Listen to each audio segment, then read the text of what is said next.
But I'm willing to work with you, Director Santos. We got to do a better job than we did last time. I yield back. I agree. Thank you.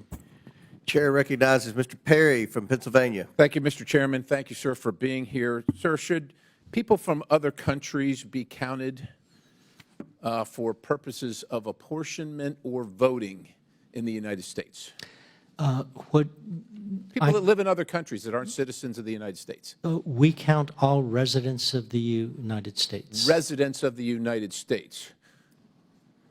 But my question is, should people that live in other countries, I'll be clear, should people that live in other countries that aren't citizens of the United States be counted for apportionment or be approved to vote in elections in the United States? Approved to vote for election? Yeah.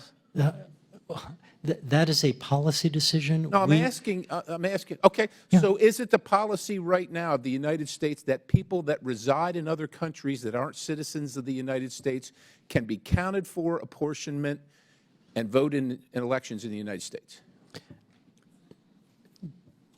Yes to the first and no to the second. People that live in other countries that aren't citizens can be counted for apportionment. If they That's your if answer? they are permanent residents of the U.S. No, people that are residents of other countries that are not citizens of the United States. If you are a resident of another country, you should not be counted. Yeah, I was going to say, I don't think this is a hard question, No. but maybe it is. No, You should not be counted. Should you be able to vote? correct. You should not be able. You should not be able. So I agree with you on those two conditions.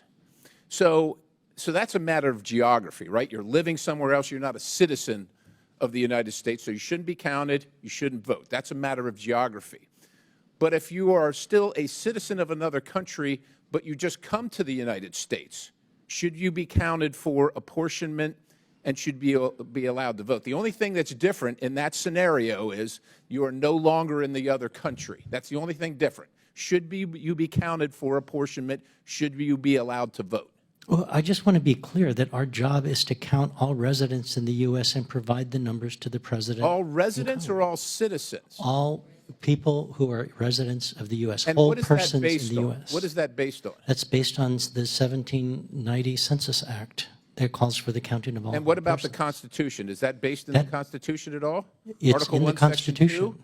and the 14th Amendment? Does Yes. the 14th Amendment not say citizens, notwithstanding? I'm not that familiar with that. I'm sorry? I am not that familiar with the language. Well, my goodness, you ought to be. You're the guy that's counting, and you ought to know who you're counting and why you're counting them. Well, we absolutely know that we count all residents of the United States. All residents. Yes. So I can be someone who's from a foreign country, not a citizen. I just come over here and I move here, and I'm accounted to make decisions on behalf of the citizens of the United States. That is correct. So let's just take another scenario. I come into your home. I'm not a member of your family. I don't live there, but I come in and I take up residence in your garage. And I start helping you make decisions for your family. Would you see that as the correct way to do things or the incorrect way to do things? I think that's a decision for the family. If you're talking about families working with each other, I'm talking I about have your no comment. family. I don't know you. This is the first time we've met. You don't know me, right? We haven't met before. So I just move in. I squat in your home, and I start saying, look, I think you ought to park your car outside the garage because I'm living in here now. Is that going to be acceptable to you? It's actually irrelevant to why I'm here today. No, what it is ludicrous.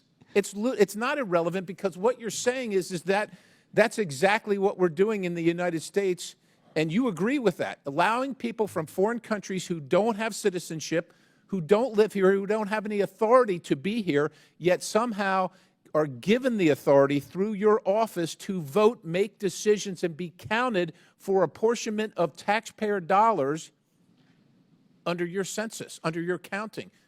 Do you consider yourself a statistical agency or a counting agency? We're a federal statistical agency. No, you're a counting agency. I took statistics. I took probability. Your job is not statistics. Your job is counting. The census is to do the count, not come up with statistics about how many toilets are in my home. That's not your job. Your job is to count, sir, and you should count citizens of the United States for apportionment and voting rights. I yield. Gentleman yields chair, and I recognize Mr. Conley from Virginia. Thank you, Mr. Chairman, and welcome, Mr. Santos. And I do agree with my friend from Pennsylvania. None of us are interested in how many toilets he has in his home.